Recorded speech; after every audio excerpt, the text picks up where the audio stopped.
Netcasts you love. From people you trust. This is Twit. Bandwidth for Know-How is brought to you by CashFly at CACHEFLY.com.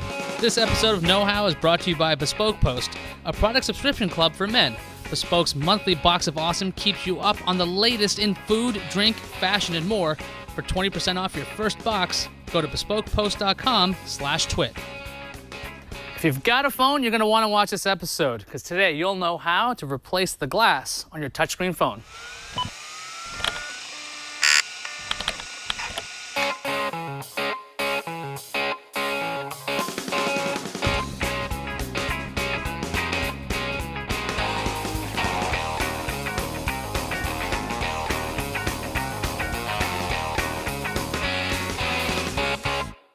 Welcome to Know How. I'm Ayaz Akhtar, and this is Twit's how-to show. We show you a fun tech project you can do yourself, and this project is near and dear to my heart.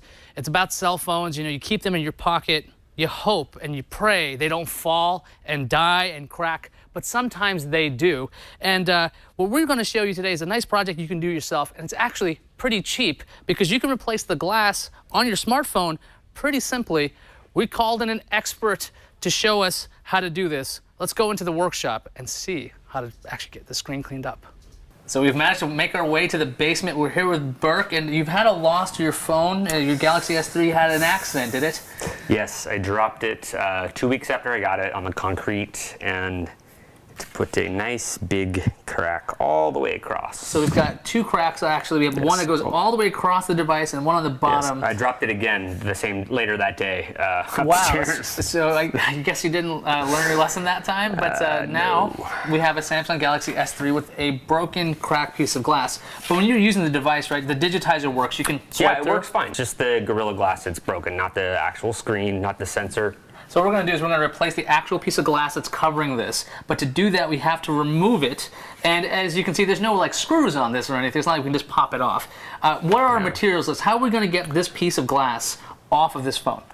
Well, first of all, I should mention the reason why we're doing this is because this part only costs, like $10. Otherwise, you have to buy a new screen assembly, which is about $200. Okay, that point you might as well get another phone. Right, and that's because the screen is attached to the Gorilla Glass. So in this case, your screen's not broken, the digitizer's not broken. It's just that piece of glass that's covering it. Right. So that's glued on, right? It is glued on. And so what we're going to do is we're going to heat it up with the heat gun. So you've got a heat gun now. I've seen videos online. People have done this with hair dryers. Hair that takes a long time. And we're going to take measurements using this little infrared or laser. I'm not sure what kind. This temperature gauge or thermometer, as they call it. So you just point it at something, and it'll tell you how hot something is. So if we want to point it at Burke, he's approximately 82.5 degrees Fahrenheit. We've got a replacement screen. I see you have some tools to try to pry that screen away from the actual phone. Yeah, so this tool is fantastic. It's stainless steel. It's got a beveled edge. It's made actually for getting into stuff like the iPod. It's from iFixit. Basically, we're going to use this to get in here and pry it open. I also like when I do anything like this. I use these plastic razor blades, and there's a couple of different kinds. There's a blue kind, which don't have as sharp of an edge. These are very, very, very, very sharp edge. It's like a very good casting of an actual razor blade. So this is called a mini scraper. We're going to have links, by the way, at twit.tv/KH. So if you want to find these tools, we'll have links to that. Also, we got this information from XDA Developers Forum. Fantastic resource for all this kinds of stuff. And of course, by the way, if you're going to try this at home, be aware that you might destroy your phone. So back it up. We've shown you how to do that in a previous episode of Know How. But yeah, if for some reason Burke decides to put the heat gun on there long enough to melt the logic board, well, I guess what? He's out of luck there. But before we start doing any of that, you took out the battery? Or is the battery still in there? Battery's still in there. Get it out of there. It'll explode when we heat it. Make sure to take your card out also. I would actually transfer any information you have on your phone off the phone. Right, back up your stuff. Take out your battery. Take out the SIM card. Take out your micro SD card if you have one. Because when we heat this thing up, we don't want any of these elements being heated up. Supposedly, we're going to try to keep the heat around 200 degrees, and you can go a little bit over, but that's our goal. Before we get back to our phone, we want to thank our friends at Bespoke Post. Now, Bespoke Post is a product subscription service for men. Each month, Bespoke Post sends you an exclusive package with products ranging from gadgets to accessories and more. Go to bespokepost.com/twit. If you sign up now, you'll receive 20% off your first month of your subscription at bespokepost.com/twit. Now, this is a subscription club for men. They've got a team of experts that scour the world to discover the best and most unique products around. Then each month, they send a themed box of awesome to members filled with these amazing products and experiences. They also give you tips on the best ways to use them. You can view all the past boxes at bespokepost.com/box/past. Now, past boxes have included all kinds of things like coffee kits, cocktail sets, shaving kits, and a lot more.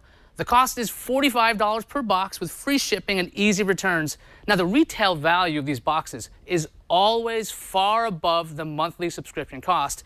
And at the beginning of each month, they let members know their limited edition selection, and they can opt out and not be charged for that month's box if they don't want it. It also makes a great gift for any man in your life. A 1-month gift is $45, 3 months is $135, and half a year is $270. If you're having a really hard time shopping for the guy who has everything, this is the solution. If you're interested, visit Bespoke Post at bespokepost.com/twit.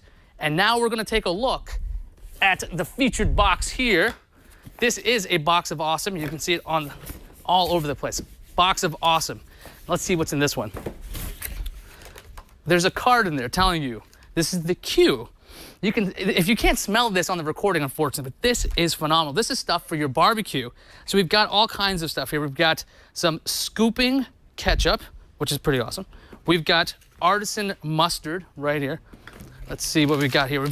They've got rubs. So if you want to make steaks, if you want to make a barbecue, want to do something awesome, you've got rubs for that. And if you really want to get flavor into your meats and chicken and whatever else you're doing, there's actual wood that you throw in your barbecue.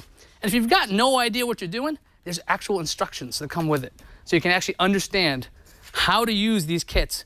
Chipotle to a Moroccan rub. Oh, lots of spices. This is pretty awesome. The cost is $45 per month, but you can save 20% off your first box by going to bespokepost.com/twit. Once again, that's bespokepost.com/twit. And we thank Bespoke Post for their sponsorship of Know How. Now let's go back into the workshop and find out how to put this phone together.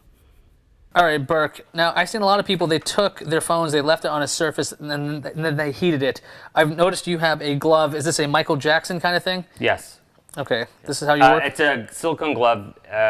It's going to keep my hand from burning. I'm using this because I need to hold the phone in my hand because my heat gun is not variable heat, so I have to vary the heat by holding it farther away. Okay, now I don't endorse this method. Yes. I would be putting this on a table, and I would vary it by moving my arm. Okay. But Burke, because he is Burke, he's going to try this. Don't try this at home unless you have a glove that can sustain a lot of heat. Yep. We've got our goggles on, we've got a thermometer, we've got the glove. It's time to remove some glass. Let's start here. Yeah. 216. Okay. So you're turning off the heat gun. We're going to try to pry off that corner because it was at around 200 degrees.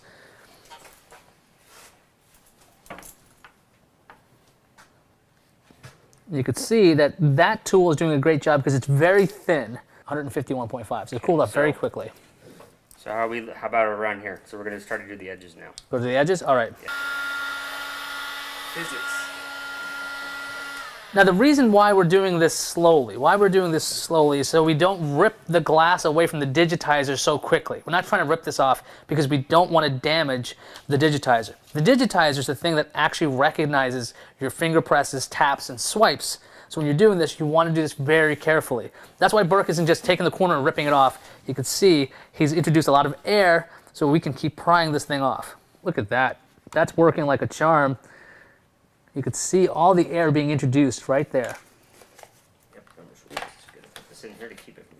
Yeah, you're keeping them pried apart so the glue doesn't reseal what happened there because the glue is getting heated, so it's allowing you to remove the glass from the digitizer. Right. So first you pried it off. How hard was it to actually pry off the screen? So to actually pry off the screen is relatively easy. You just need to be careful how you do it and not to rush yourself. You need to take your time and use even heat, because if you force the screen off, it'll start to crack. And what you want to do is you just want to evenly heat the screen so that the glue gets warm, and then you're just basically creating an air pocket. So after you remove the screen, what did you do? Did you clean the surface? Now that I got the screen off, there, as you can see, there's some little bits of broken glass. So there's a tiny bit of adhesive over here in the corner. And so what you want to do is you need to take painter's tape. That's what I'm using now, is painter's tape. So you can use painter's tape to clean off the screen, because when you put that new glass on there, you don't want any dust or old things in the way. Nothing. You do not want anything under there. And basically, when I was putting it back on, I just sort of made sure the button was sticking through, and then lined it up, and then it just sort of press it on, heat it some more, press it. Let me press it to get the glue to stick. So you've got the screen on, we've got the digitizers working just fine. Yep, the capacitive buttons work. Everything works. Wow, okay, so should I smash it again so you can do it again? Please don't. No. Well, would you recommend people do this for themselves? It seems really simple to do, and if you have the right tools, it seems like it's running just fine. Well, it is. If you have good manual dexterity, yes. If I made it any worse, then I would still have to replace the screen anyway, the screen and the glass. So I didn't have anything to lose. If you didn't know, Burke had a backup phone in case this completely failed. This became a project phone, and that's why he was willing to try this out on Know How. Burke, thanks for trying this out for us. No problem. Because just recently, I just broke and shattered my S3 screen as my phone plummeted from a roller coaster. I have yet to see what it looks like yet. It's being mailed to me, so I get to do this myself soon. Right. Now I see it's actually possible. Yeah. So I'll hold the thermometer the next time, and you get to actually do I actually get to do the work. We'd like to thank Burke for actually sacrificing his phone. You know, he didn't plan on breaking his phone in the beginning, but I kind of caused the accident that broke the phone just for this episode. Okay, that's not true, but it probably will happen to me. And in that ironic twist, my phone is broken, and thankfully Burke has shown me how to fix mine once I get it back from Six Flags. If you've got questions, comments, concerns, dirty jokes, whatever you want, you can always contact us pretty much anywhere on the internet. So if you're on Google+, we have a Google Plus community. I just did a hangout today, actually, just an impromptu hangout. Easiest way to find it, gplus.to/twitkh, and there you can find over 3,600 people like you who are just coming up with great ideas. They have questions. You guys have answers together right there. It's really fantastic. A great community. I love being a part of it. There's also Twitter. Always looking for the hashtag TwitKH. So if you've got an idea and you write it on Twitter, you can do that. If these social networks aren't your thing, you don't like that, you can always send us an email, knowhow@twit.tv.